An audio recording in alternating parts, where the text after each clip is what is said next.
Strategic warfare management के हिसाब से आप भारत को कहाँ देखते हैं? देखिए, ऐसा है,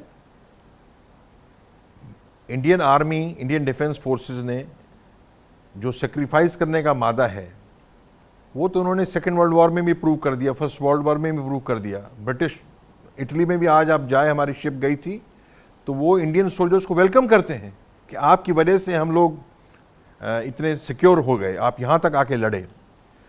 पर क्या है, हर चीज़ ज़िंदगी में जोश से भी होती है, होश से भी होती है। होश का मतलब क्या है? स्ट्रेटजी, थिंकिंग, विचार।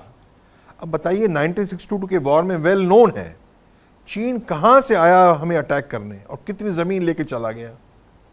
अगर उस टाइम अगर हम अपनी एयरफोर्स यूज़ करते तो 4 दिन में वो मुंह की खा के भाग जाते। फिर 1965 हुआ, पहले तो ये हो गया कि कच्छ से सडन अटैक आ गया, सरप्राइज अटैक, हमें पता ही नहीं चला। पर सेकंड थिंग क्या हुआ, आने के बाद हमने उनको बुरी तरह पीटा, लाहौर तक पहुंच गए।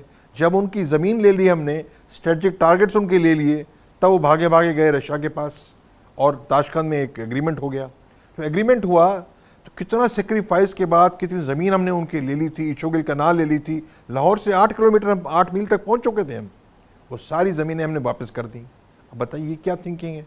अगर आपने मेरे पे सिर उठाया है, हाथ उठाया मेरे को थप्पड़ मारने के लिए, उसके बाद मैंने आपका हाथ तोड़ दिया, तो आप क्या रो रहे हैं? वो हाथ टूटा हुआ स्टेटस को करो, आप ही तो आए थे भाई, वो नहीं किया हमने, जो भी कारण रहा मुझे मालूम नहीं। फिर 71 वॉर में अब इंदिरा गांधी इतना कमाल कर दिया, पता नहीं कहाँ हम बह जाते हैं। 1971 वॉर में जब 90,000 POWs आपने ले लिए, तो 1945 में सेकेंड वर्ल्ड वॉर ख़त्म हुआ है, इंडिया के इंडिपेंडेंस होने के 2 साल पहले ही ख़त्म हुआ है।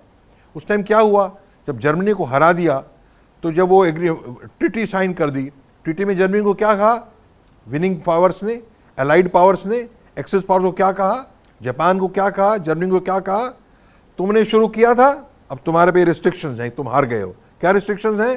तुम अपनी फौज नहीं रखोगे। जर्मनी में आज भी फौज नहीं है, आर्मी नहीं है, बराए नाम कुछ यूनिफॉर्म ड्रेस वगैरह, नेवी जापान में नहीं है। तो सेम वे 1971 में जब हमने वॉर जीता, 90,000 प्रिजन्स लिए, हम ये कह सकते थे, जब कंडीशन लिख सकते थे कि ये आपको रिटर्न तब होंगे जब आप, चलो ये लिमिटेशन है, आपकी आर्मी की स्ट्रेंथ 2 लाख से ज़्यादा नहीं होगी, आपकी बजट इतना ज़्यादा नहीं होगा, हम ये कराते, अब नहीं कराया। ये हिस्ट्री और स्ट्रेटजी, मिलिट्री हिस्ट्री के मद्देनजर रख के एक मिलिट्री स्ट्रेटजी, मुझे ये लगता है सीडीएस के बाद से ये चीज़ें सामने आएंगी, पहलू उठ के आएंगे।